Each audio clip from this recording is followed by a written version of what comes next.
second.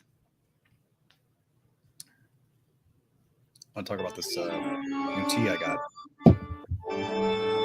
Welcome, everybody, to a special. Yes, it's very scary here. Welcome to a spooktacular show. Oh, I should have thought of like a big schmooze. What's like a pun? I'm in here as Tomb this week in honor of Halloween. The same way that on the Simpsons, it would be like somebody's name is. I'm trying to think of an example. Like they try to do puns where it's like, if your name is Lori, now your name is Gory or something like that. Right. So you're here as Dr. Trivago, which I don't. Maybe it's a Halloween thing. I don't know. Is the Trivago guy? Has he become a serial killer? That'd be perfect. Yeah, he's still into getting great deals on a room and bundling flight and rental car type situations. But he's also a serial killer, so you don't really want his help, but you kind of do want his help. So lure people into these great, very affordable hotel rooms. Come over to my to my office. I shall book you a good deal. Dr. Zhivago, but a savvy traveler. It's almost it's like a mixture between Dr. Zhivago and Count Dracula is where we've landed with this guy in honor of Halloween. So, I know you got a tea. You said you got tea you want to talk about. I got a quick coffee story for you. Maybe you remember that I occasionally, I hate when I turn into like Larry David, where I'm just like complaining about service industry people because I don't want to be that guy. I had this waiter recently, and God bless them, but I hope they die. We're moving that direction here. So what happened this time was I was like, I could use a little pick me up.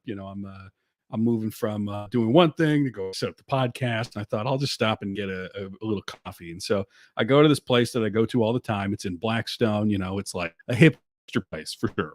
And I say, hey, can I get like a medium cappuccino with oat milk? And he says, we only do cappuccinos in the traditional 6-ounce cup. Like, okay, how big's the medium cup? 12 ounces. Can you just make 2 of them and pour them in 1 cup for me? I'll pay for 2. I don't really care. No, sorry. The traditional cup is 6 ounces. Oh yeah, the traditional to-go cup for the oat milk cappuccino, little traditional plastic lid. Yeah, sounds very traditional. Disgrazie, you ask for a cappuccino with oat milk, not in the traditional 6-ounce cup. It's like his Italian Sicilian grandfather came back to life inside his body and started screaming at you from the old country about how you're ruining coffee. The old country with oat milk? I don't think so. Every day I wake up to milk those oats. I wake up at 5 in the morning to milk those oats to make a delicious cappuccino. And what happened? At 11:05, right after we stop serving a cappuccino, you come in here asking for a cappuccino with oat milk. All right, buddy, calm down. Just give me 2 of those. Pour them in the same cup, dummy, and I'll pay you for 2 of them. He wouldn't do it. That's insufferable. That's literally being like, can I get a large fry? Oh, no. We only do small fries here. Okay, cool. Can I get 2 of those? No. But why not? Yeah. Is there like a limit per customer? No, it's just not traditionally served in a larger. It's just not our tradition. What tradition? Like Ray Kroc. Ray Kroc told us from on high. You can't do 2. You can't put 2 in a big bowl. You got to have the small or large. This is an ancient tradition going back about 2.5 years when we opened this coffee shop, and there was only a Cisco cup that was 6 ounces, and that was all we had. It's like, okay, that's not really a tradition then. You know what I mean? It's not. Yeah. Right. Like, what culture are you preserving? Sort of what society would be like, thank you, sir. You honor us with keeping it traditional 6 ounce. These pigs, they want 8 ounce, 12 ounce, 16 ounce. And I say, get out of here, you pig. Yeah. The Eritrean farmers who discovered coffee beans, they don't care. They don't care, man. Yeah. It is old Ottoman Turkish tradition. Do not serve coffee in bigger than 6 ounces. It's like, okay. And we're Ottoman now? Yes. Okay. I didn't think we were because in Blackstone, in Omaha, Nebraska, there's very few traditions that are worth remembering. Yeah. Well, I mean, tradition. Our big tradition here is just straight capitalism, right? So in that, our God, Sure. to really appease our God, you should just take my money and give me what Yeah. I'm overpaying you for.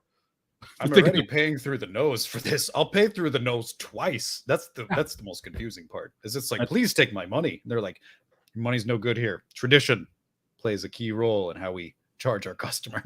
I will Yeah. say this: they're very I guess they stick to their morals. You know what I mean? They're not selling out. I don't know what they're trying to know. protect, but they're not selling out.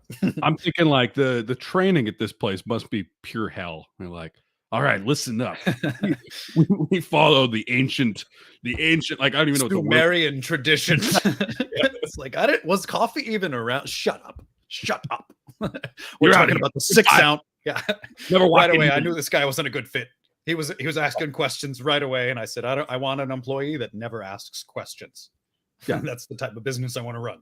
It's like the sommelier test, but for coffee. You know, how, like there's different glasses for different wines that are supposed to bring out the aromas. It's like, all right, so Right.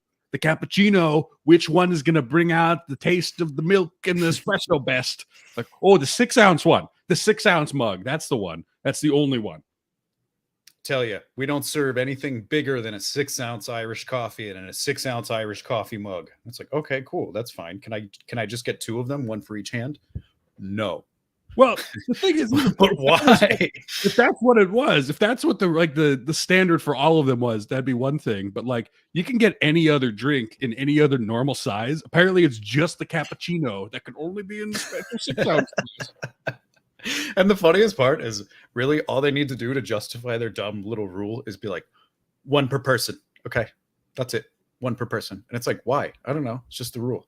But the fact that exactly. The fact that there's no kind of rule, they're just like vaguely, it's a traditional thing.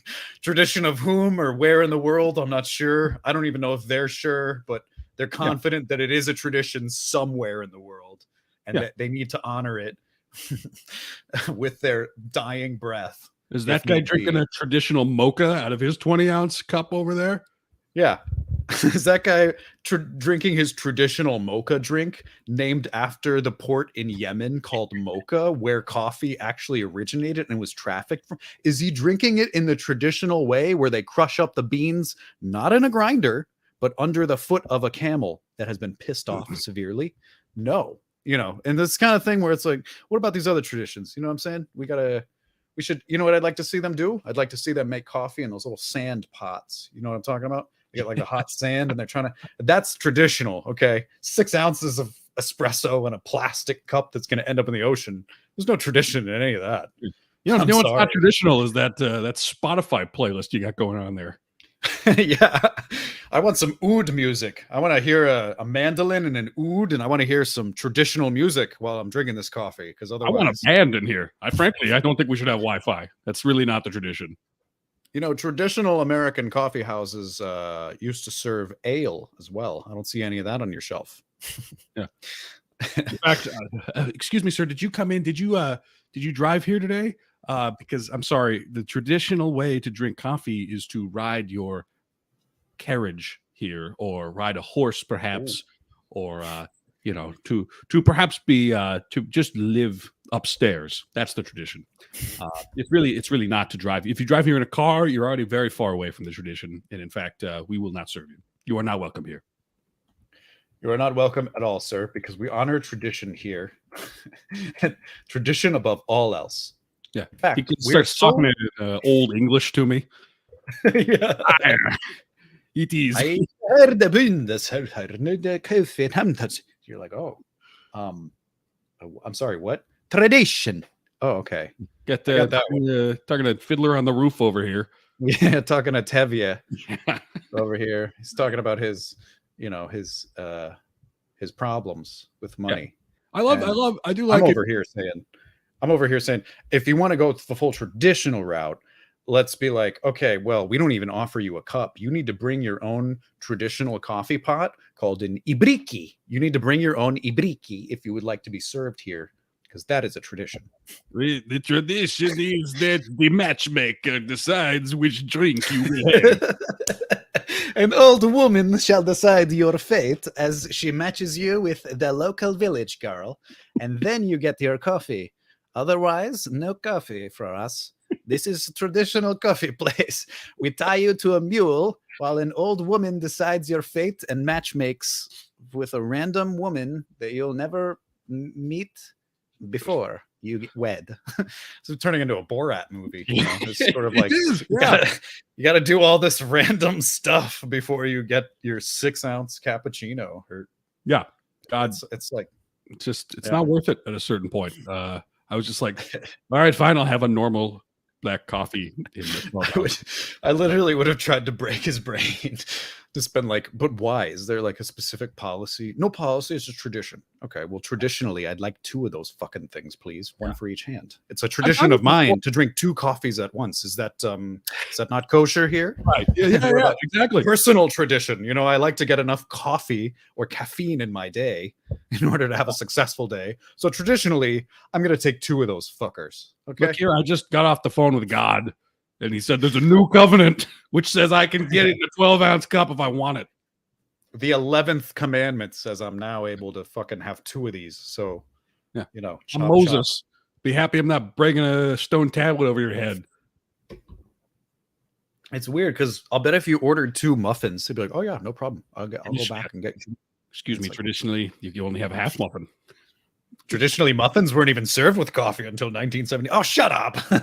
Just becomes one of those coffee shops where you're like, "Ah, shut up, nerd. Just give me my coffee. I don't even care."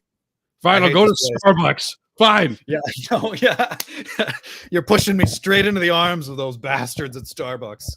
I'm telling you, if you keep acting like this, I don't know what it is. Maybe coffee places are getting a little too full of themselves recently. Because I ordered some coffee. You know, I order coffee online. Yeah. And they basically said, like, this is 2 weeks ago. I initially ordered it, and they're like, "Okay, no problem, should be there." I'm like, "Okay, cool." You know, I get my tracking number. It's fine. A week goes by, and the tracking number says order not picked up yet. I'm like, "Okay, great." So I reach out to the company. They're like, "Oh, that was a problem with the USPS." I'm like, "Sure. Okay. Well, maybe that's plausible, you know, perhaps." Yeah. But then I was like, "All right, so cancel that order then, because it's going to take forever, and I'll place a new order." The new order, the second order of the same thing, had the same issue. And then I was like, "Oh my goodness," you know. Reached out to them. I complained enough, you know, the culture of America dictates such that I am to be a Karen in order to receive any freebies, of which I did. I did my due Karen diligence. What were your freebies? Complaining. "This is outrageous. I've had to wait this long for my coffee. You know how stupid I look in front of my office?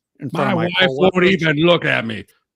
My coworker / wife, because I work from home, says that she can't even look at me in the eyes because I can't get coffee for this frickin' place." So they offered to ship it for free. So my kids don't respect me anymore because of you. My children, they don't even want to be in the same room as me because of you, Blue Bottle Coffee. My inheritance, it's gone. Yeah. I had a rich uncle who was counting on me to serve him this coffee when he visited. Guess what? He's here and gone. I'm not getting in that will. He's There's gone. No way. I'm out of the will, and he died yesterday. So now it's over. It's a done deal. What are you going to do to make up for that inheritance? Guys, cost me a $15 million inheritance. Can I get a free bag of coffee, please? I already quit my job because I anticipated he'd die soon, and I knew the money was coming. Now I got no job. You're lucky I don't sue. They're like, "For what? USPS didn't pick up our stuff. How are we supposed to help you, sir?" I lost not only my money, but all that fortune I was supposed to inherit in a casino last night. And it's gone. And I'm about to get murdered now. So what can you do for me? I tell you, I bought a luxury Belgian yacht 2 weeks ago, banking on the fact that I was going to get this money, and now I'm $190,000 in the red. I look stupid because of you, Blue Bottle Coffee.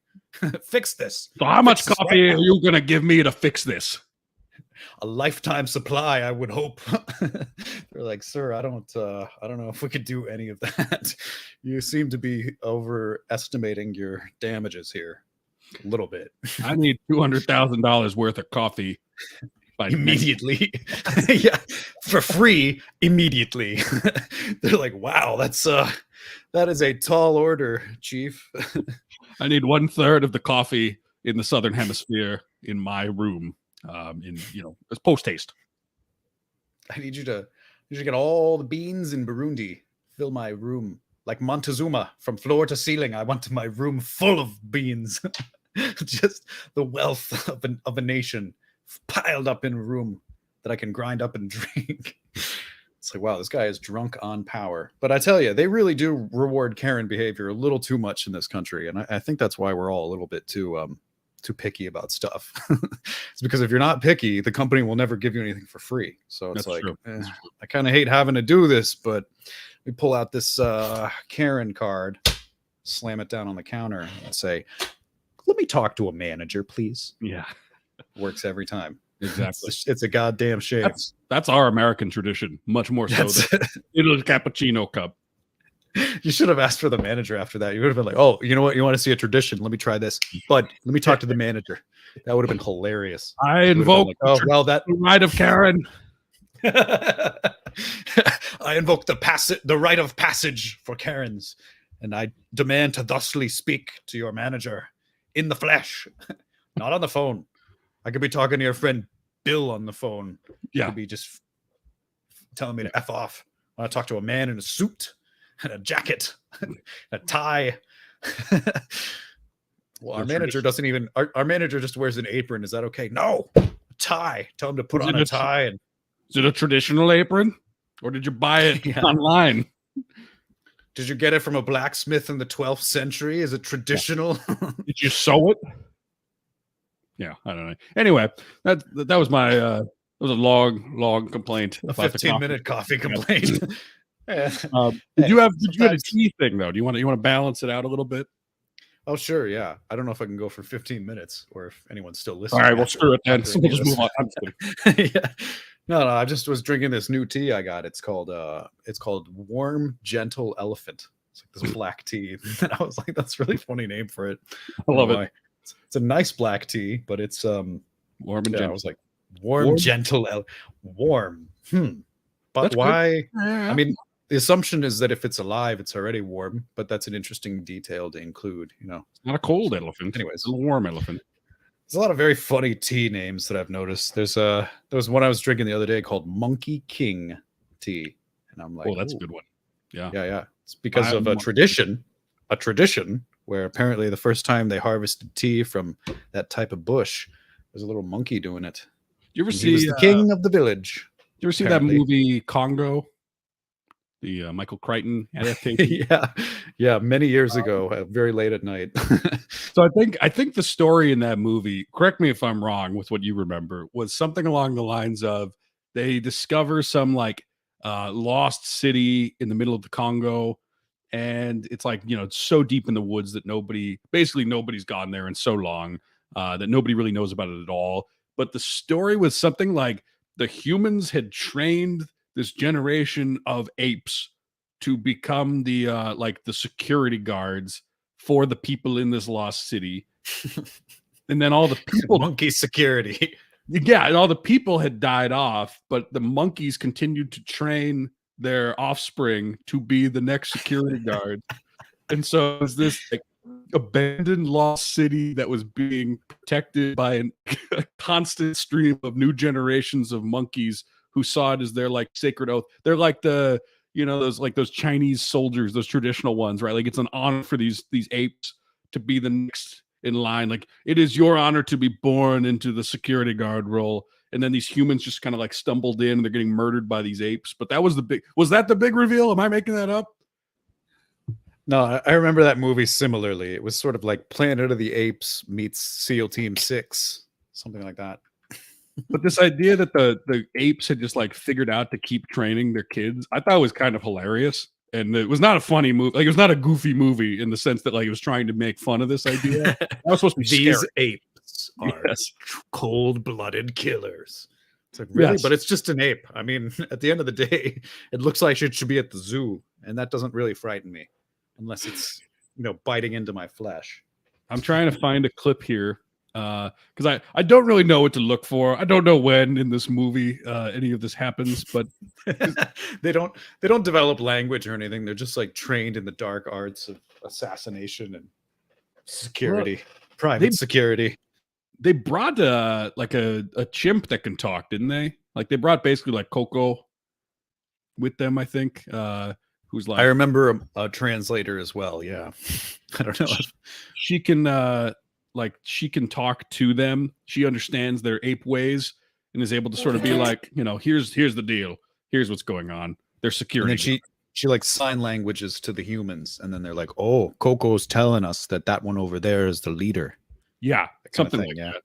All right, I got a clip from Congo. I'm going to pull.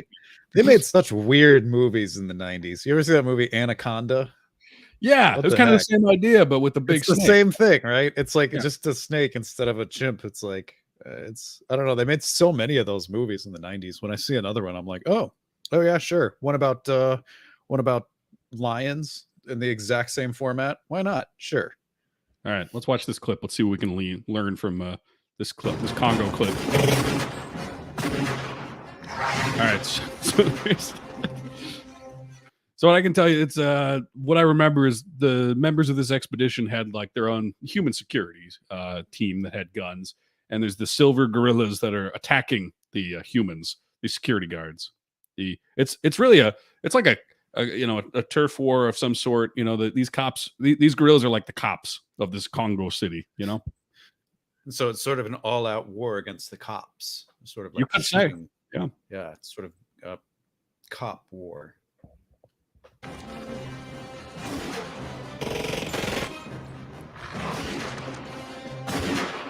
So for those of you just listening, there are monkeys being shot at by humans, and one of the humans just got mauled.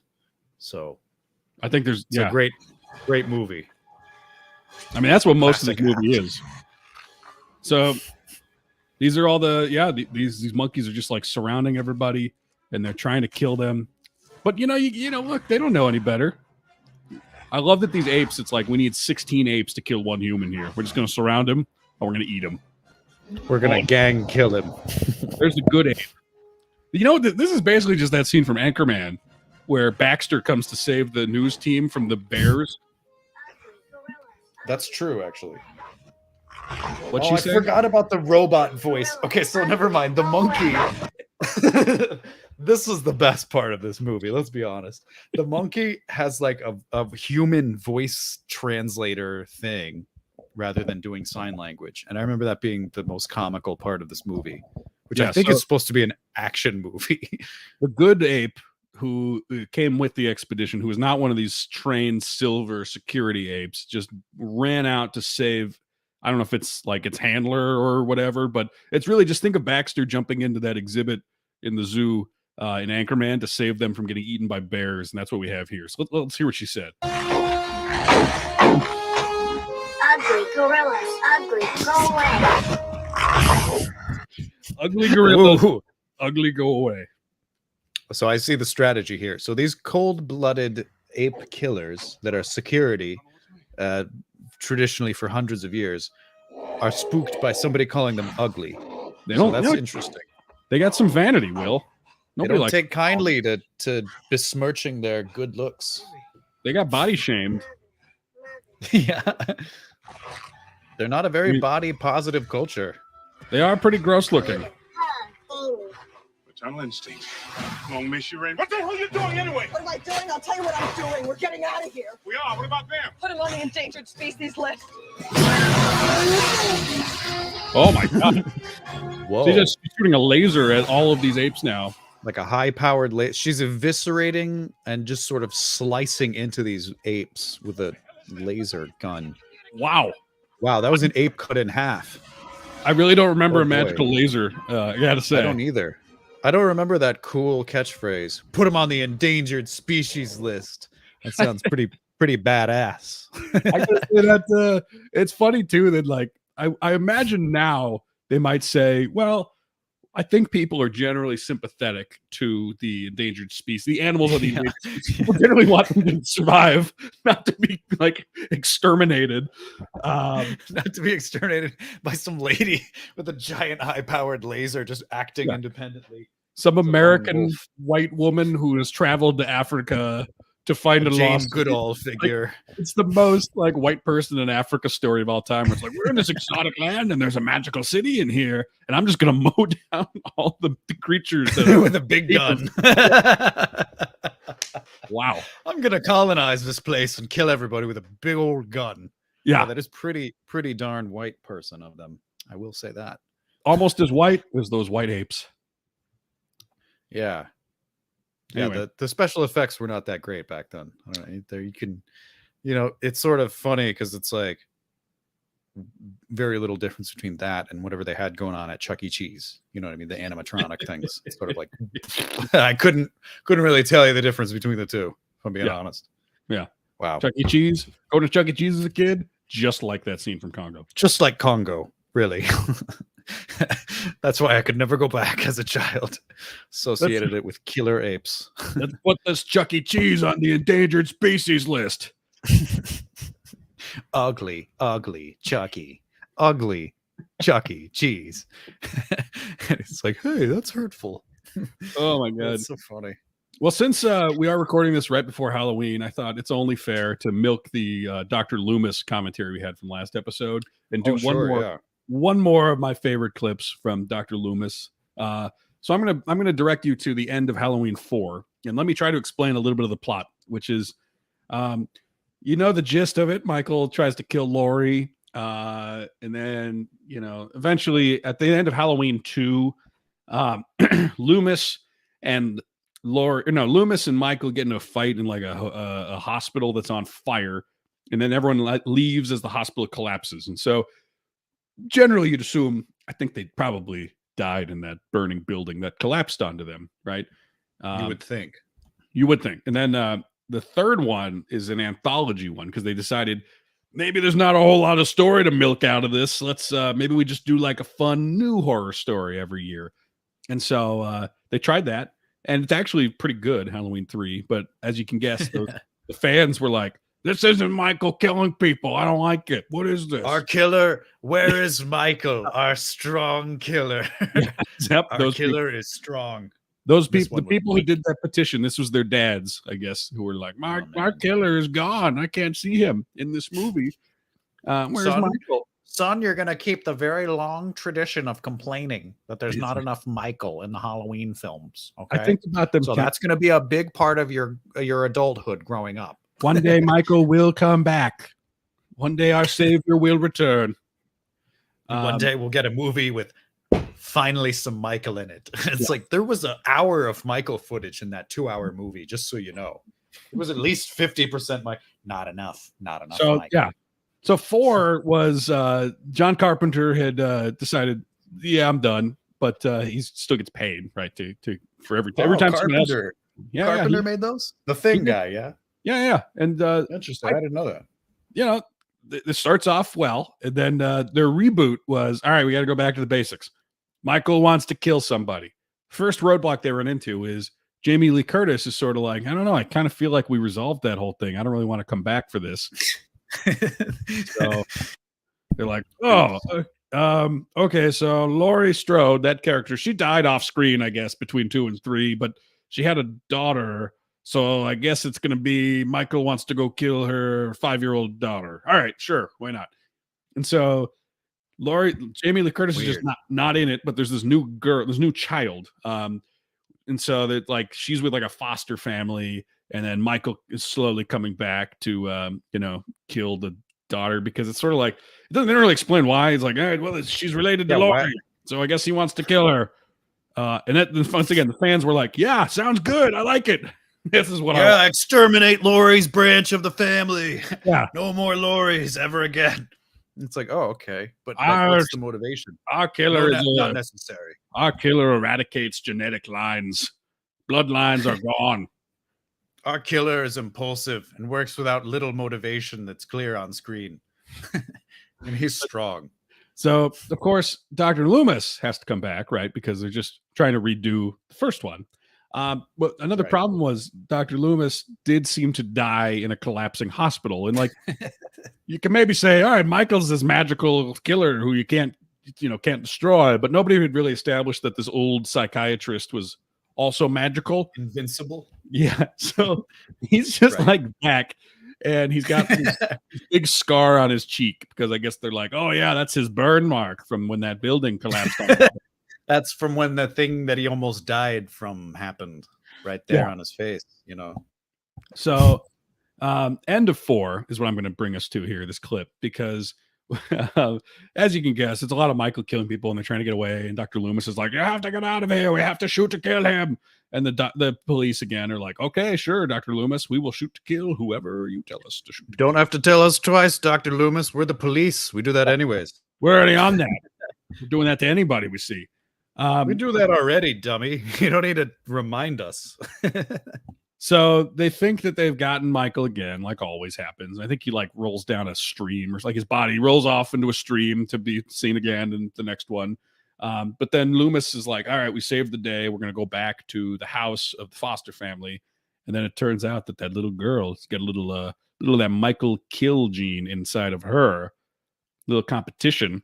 So Dr. Loomis is watching this little girl walk out of the bathroom where I think her foster mom was, and just heard a bunch of screaming. This little girl's holding this bloody knife, and Loomis is sort of like, oh no, the evil has transmigrated into this little girl. And here's his reaction to it.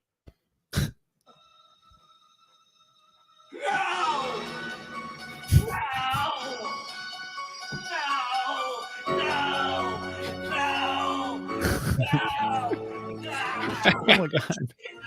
All right, so if you're just watching, Wow. you heard it. That's exactly what it sounds like. He's looking at the little girl wearing a clown outfit saying, no, no, no, no, no. And then he raises a gun to shoot her. This guy is still practicing Yep. as a doctor. That's the funniest part. People are going to this guy for life advice, and he almost shot a kid. He's still the Which- hero. He's still the hero I of know. this series. The weird part is the police stopped him, which I was thinking, like, why are you jumping in? You know, like, that's not, it's speaking of non-traditional, cops don't usually stop the killing. You know what I Yeah, mean? They sort of, That's well, here, let's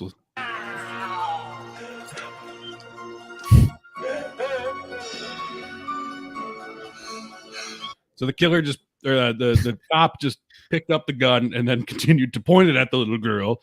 yeah. So the cops stopped the psychiatrist doctor from shooting the kid, and then now points the gun at the kid.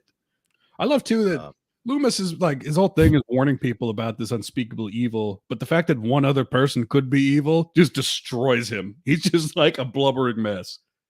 He's like, there are more than one evil person in the world. No. It's like, you can take it easy. There's probably a lot of evil people out there. Yeah. Oh boy.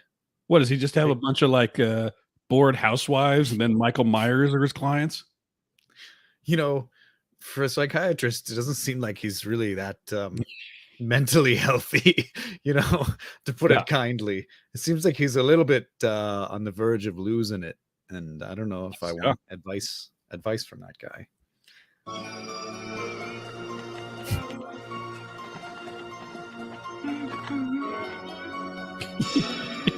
He's just crying in the corner.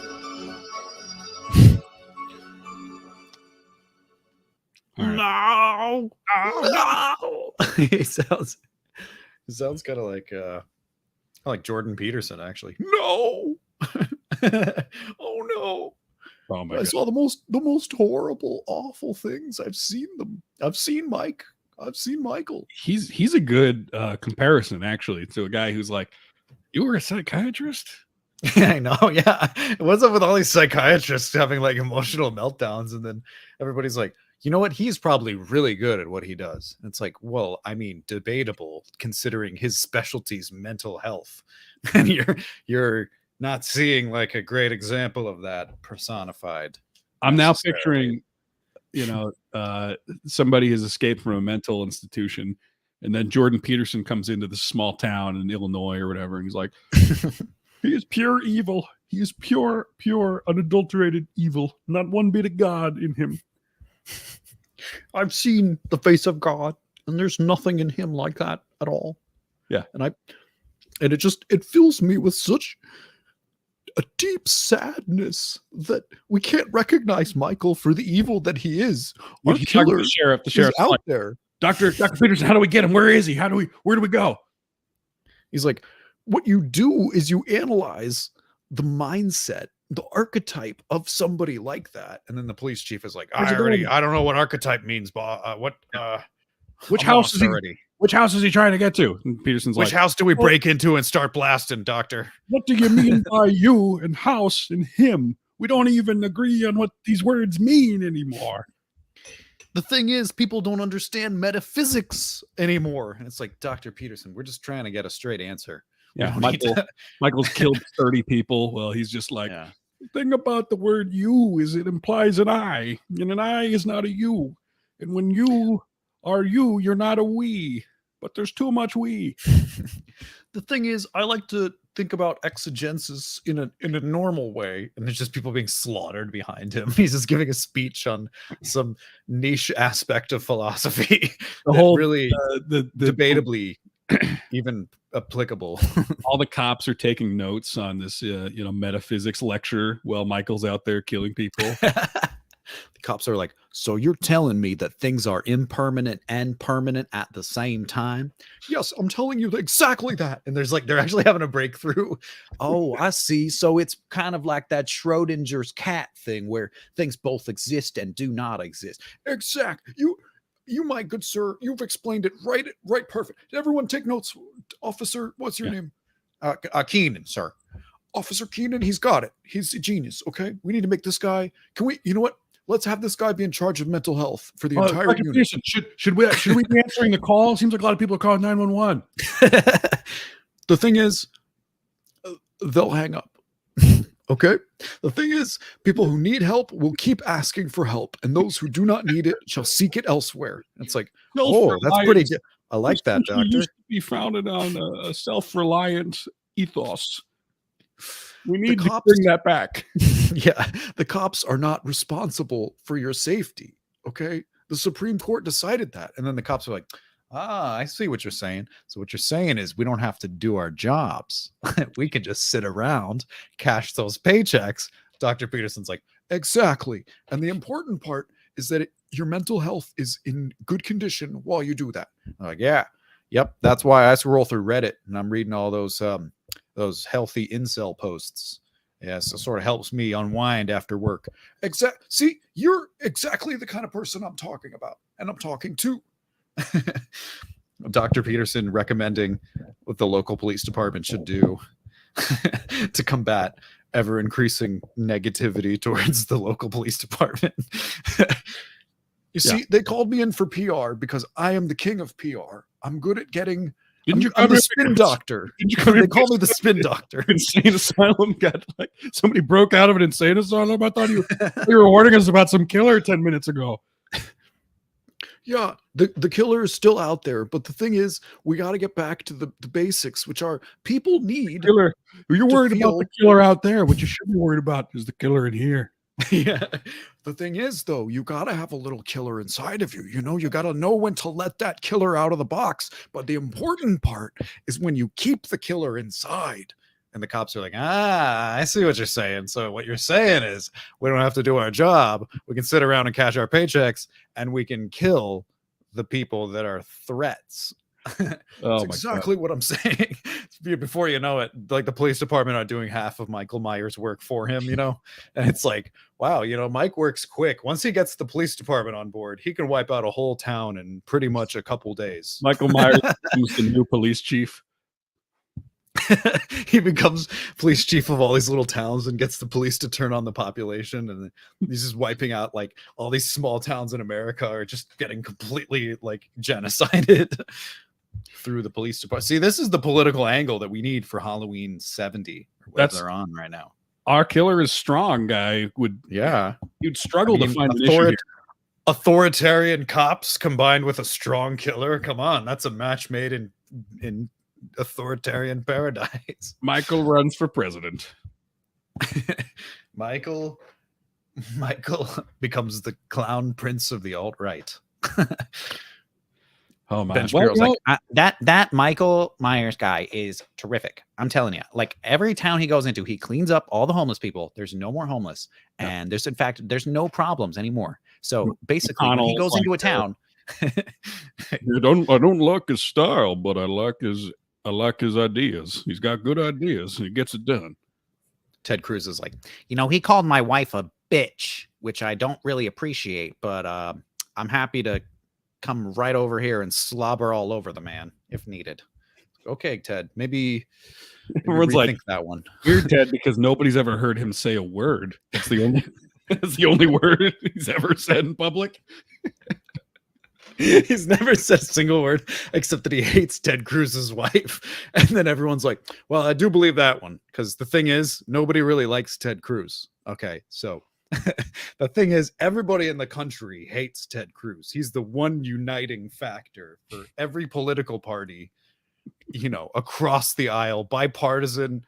You can't pass anything on legalizing cannabis at a federal level, but you could pass a bill tomorrow saying, let's make it Hate Ted Cruz Day.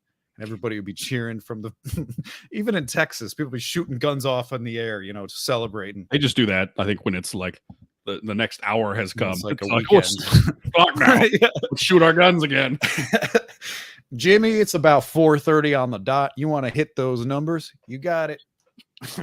What's that? It's 15 strokes. It's 15 shots to mark the half hour. Yes, sir. That's what they do over there in the UK, Big Ben style. That's what they do in the mother country. All right, I got one more clip for us here, and then I know you sent one thing, so we'll this next thing I want to draw your attention to. I haven't watched the clip exactly. I've heard the gist of it, but remember Matthew Perry, the Friends star, Chandler, I think his name is Chandler Bing.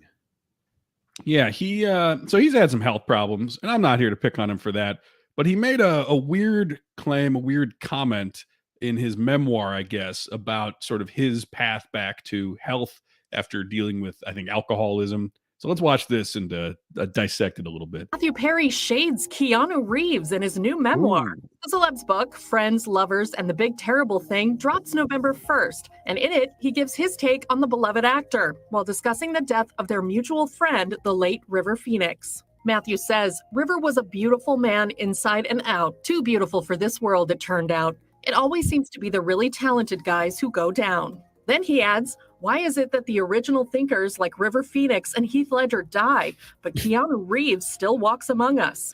Wow. Now, if I'm Keanu Reeves, I'm thinking like, okay, that's kind of funny. But at the same time, what did I ever do to you, Matt? I'd love to. This is in the book. This is not like an offhand thing. I thought this isn't from the press tour. This is in like the back cover of the book. This got edited, went through multiple drafts, multiple different people had eyes on it, and this lawyers signed off on this. That's the craziest part to me. That's what I thought. Yeah. Like when I first saw, I saw a tweet about this yesterday, and my initial assumption is like, "Ooh, he stumbled into the wrong." Like he just, was like trying to finish his thought, trying to make a point about like, I'm so sad that these guys died, and he just picked a terrible way to say that. But no, this was written and published. He picked also a very likable person. Like, sure, okay, maybe you could make the argument Keanu Reeves is not the most talented of actors. He's got a likability, a certain charm, but he's not he's not like a method actor. No, but like he's fine. For like the things he does, his action movies, whatever. Nobody's doing that much worse in those movies than him. The funniest part is that Keanu Reeves is somewhat of a beloved cult icon now in pop culture, and so it's almost like he if you just substituted Keanu Reeves for like Chuck Norris, it'd be hilarious. It's almost like saying the same thing, because it's like, what about this untalented person who's beloved by millions? Why haven't they died yet? And it's sort of like, that's an interesting take. It's just such a harsh way to put that point. Like you don't have to essentially like wish that this person was dead instead of Heath Ledger to try to like value people who have died due to addictions. I know. Why are Monica and Joey still alive? Jesus. Oh my God. Get rid of them. That would have been funnier. If only it was David Schwimmer. If only Jennifer Aniston could have gone first. Well, She was let's be never really honest. talented. And it's like, well, the thing Schwimmer, is, they all know Schwimmer sucks. That would have been the everybody hates funniest thing. Schwimmer. Why is That would Heath have been Ledger funny. dead, but David Schwimmer walks among us? Now that would have been actually a hilarious quote, and probably too a funny way to sort of give an old shout out to a friend. You know what I mean? But enemy. he goes with, yeah, oh, they're enemies. I didn't know this. Well, They don't- I would think so. I mean, I guess if they're enemies, then who cares? He made an enemy out of Keanu instantly. Yeah. by in my throwing him comeback under the tour, I maybe wouldn't want to make enemies both with Keanu and the vast majority of people who like Keanu. See, who's another popular American figure? Sort of like, why hasn't Dolly Parton died yet? Christ. Sort of like, the thing is, she's really well liked. There's a lot of people who, you know what I wish? James Hong. Can we get rid of him? He's 95. Why can't he have Heath Ledger? Far too young, gone too soon. But James Hong, You know, he should have tried to go for someone who was going to get, more controversial by the time the book came Mel out. Brooks. Why can't he be dead? Huh? It's like, okay, Matthew Perry, maybe calm down. I don't know if your publicist is Kanye West, but maybe don't say that kind of stuff, sir. I don't get how nobody, or maybe they did, and maybe he was just like, nope, that's how I want to express my thought. Like nobody was like, hey, maybe just don't ask why a certain actor is still alive. Like maybe that's just not the way to go about it. You're not asking it in the sense of like, how did they survive that ordeal? It's literally like, why do they deserve to live instead of these people who died? It's literally, why have they not killed themselves yet? Yeah. Instead of other people. And it's like, oh boy, that seems like advocating for like suicide of the person, like kind of goading them on to be like, what's taking you so long, buddy? I mean, you're a gun owner, Well, and it's not even like he's not picking someone who's a bad person. Like by all accounts, Keanu Reeves is a really generous guy.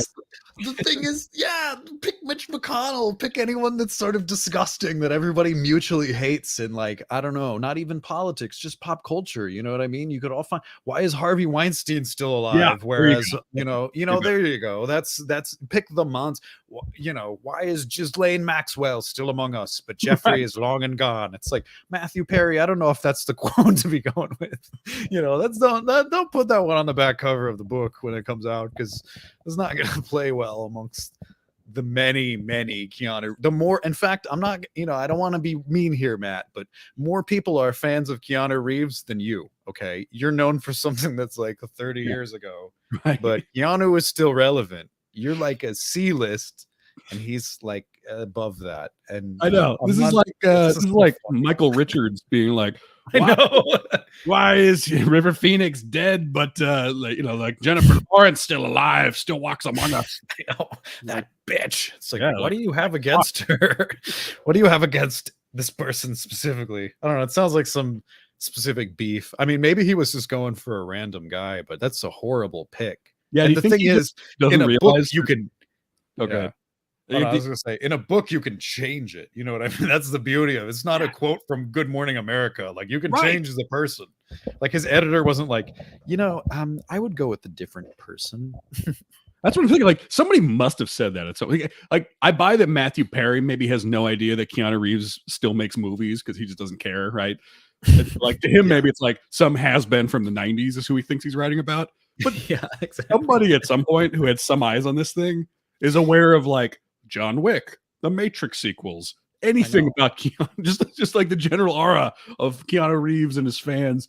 The facts that he still makes like 5 movies a year plus, and he's like in stuff, always churning out stuff. And he gives like millions of dollars of gifts to crews and stuff, like he works for free on most movie sets. He'll just basically give his house to like the nearest child with cancer in an instant without even asking twice. And it's like, wow, what a good guy.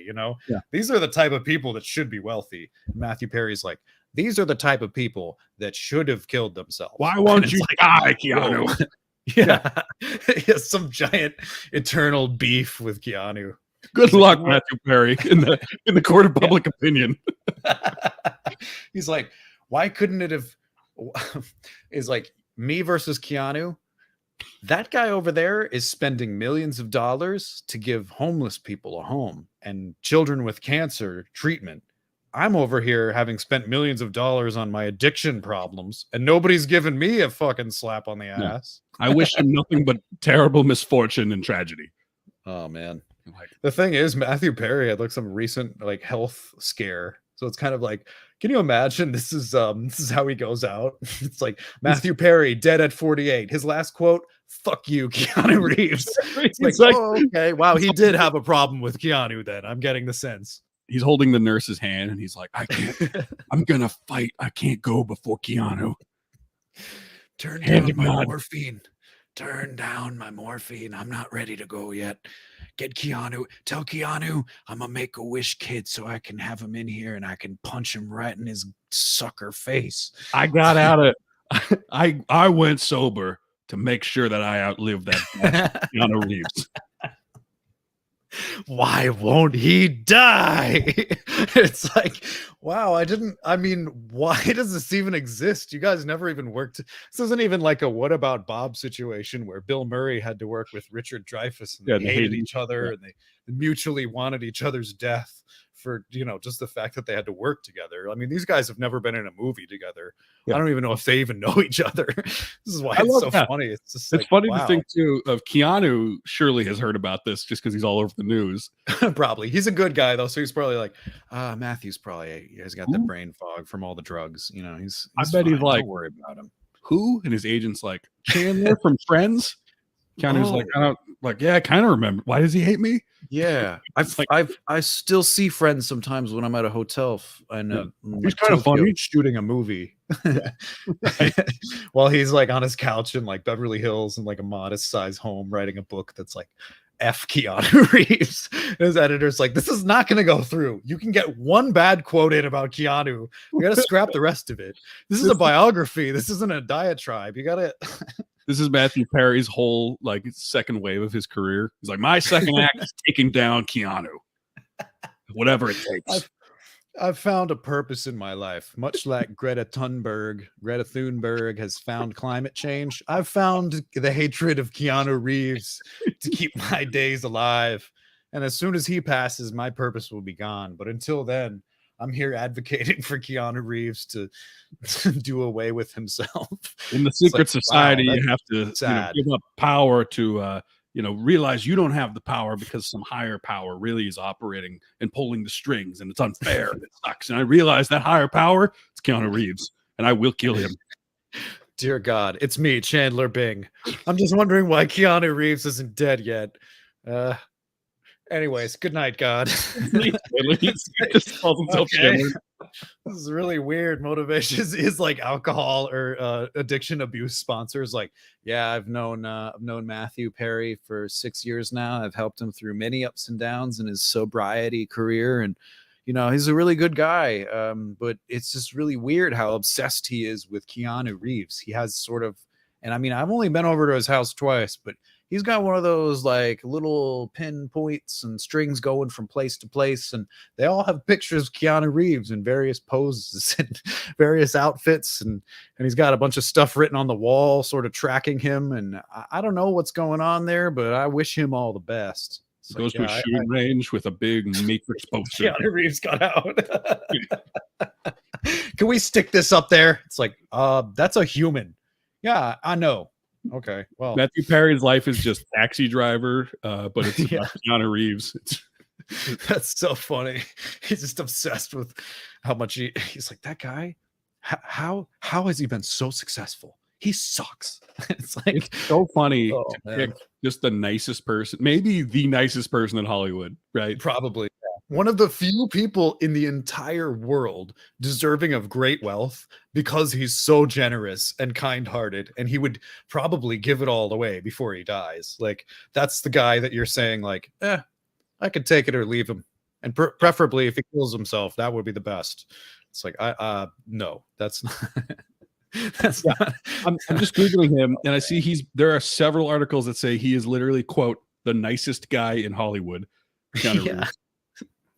The thing is, too, there's probably, no joke, a trillion anecdotes online of like, you know what, I actually met Keanu Reeves in the Phoenix, Arizona airport, and he basically just gave me a leather jacket that he signed, and I was like, wow, this is a $600. Are you sure you? He said, yeah, no problem. Here you go, man.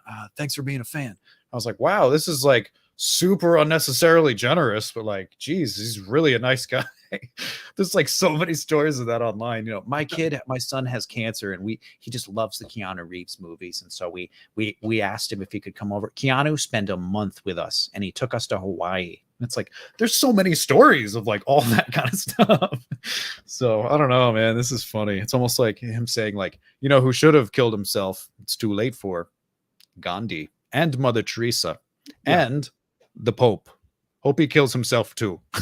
It's like, Matthew Perry, you got to get a different angle here on this book tour. I don't know if that's really what you want to be going out guns blazing with that angle. That is always the funny part about these memoirs, because whatever bad decision you made in writing that is what the entire press tour is going to end up being about.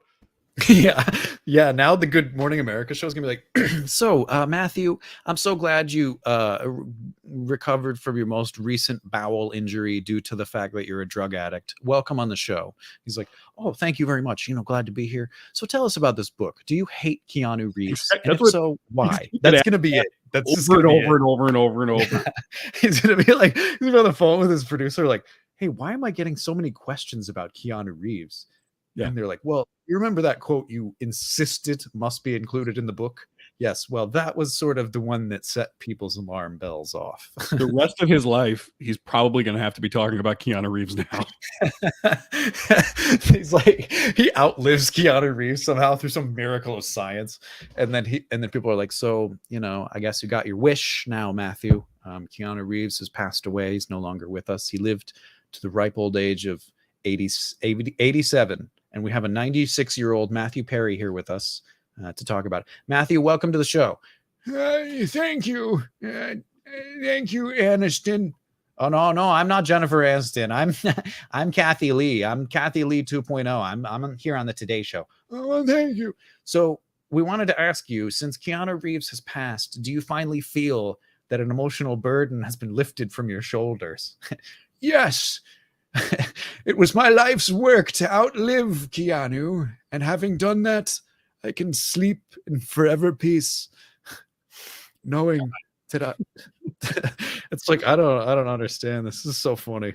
It is hilarious to hate somebody for no specific reason. I know, it makes me think of the Gore Vidal William F. Buckley feud, where those guys actually did both hate each other, whereas in this case, right, Matthew Perry hates somebody who probably vaguely knows who Matthew Perry is and doesn't hate him at all. It is a kindly enough person to probably not even care. He's just sort of like, oh yeah, no, I mean, I wish him all the best. You know, I don't really know why he has a problem with me, but whatever. I don't remember the quote. I was just trying to look for it, but when William F. Buckley finally died, because that was another, like the two of them, it was definitely like out of just like pure rage, was going to keep one of them alive longer than the other, just to have a word. And then you had to interview the guy who outlived the other one just to be like, so how does it feel now that the other guy's dead? And it was exactly what you'd expect. I can't find the exact quote, but basically it was like, I wish him the best in hell. Was like, yeah, that sounds about right. Wish him all the best in eternity of damnation. Right. God rest his soul. He was a POS while he was alive. Yeah, basically that. It was like a very eloquent, go to hell. I'm happy he's in hell. Hope he burns for eternity. Good for us. I hope he was alive in that coffin when they buried him. It's like, oh my God, dude, you need to calm down. This is an extreme hatred of somebody. Did you watch the documentary on Buckley Vidal? Came out. No, I didn't, but I know that they. It's so funny. Oh yeah. Okay. All right. Like Vidal has like pictures of that debate in his bathroom. Like, well, he would take a bath. He'd look at these pictures of that. Because it's like his most victorious moment in his life was getting William Buckley to threaten to punch him on live TV. It's like just poking him until he explodes. And that's Gore Vidal's proudest moment. That was my Waterloo. Was up there on the stage on the Tonight Show or whatever the hell. Oh, it's great. Wow, that's really something. That's my Halloween movie recommendation, everybody. Watch I think it's called Best of Enemies, the Buckley versus Vidal debates or something.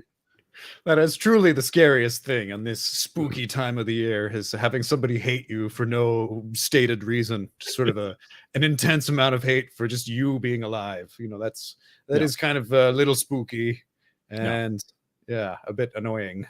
Well, on that note, do you have any Halloween traditions? Do you have anything you're going to watch over the weekend? Nothing I'm going to watch, but I do have a tradition of putting little candy corns inside of acorns and then sort of leaving them on my front porch for the these squirrels. Yeah. Yes. So the squirrels, they come through, and I wish them all the best. And by the time the children come through, they're like, oh, where's the candy? Squirrels got to it first. Snooze, you lose. So I as wonder a life though, lesson, I like to teach the kids of the neighborhood each year.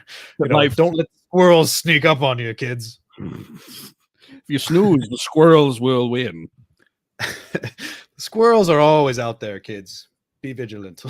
Squirrels will get there first if you're not on the prize. Like, wait, what? That's like 3 different motivational quotes with the squirrel part. I don't totally follow. The road rise to meet you, and the squirrels always be at your back. I wonder though, Will, with these acorns, we got a lot of squirrels will bury the acorns, right, for when they're hungry and they want to come back. So Sure. do they just bury essentially a candy corn in the ground that probably bugs will eat? Yeah, I think it sprouts a tree that's really weird. A candy cornfield.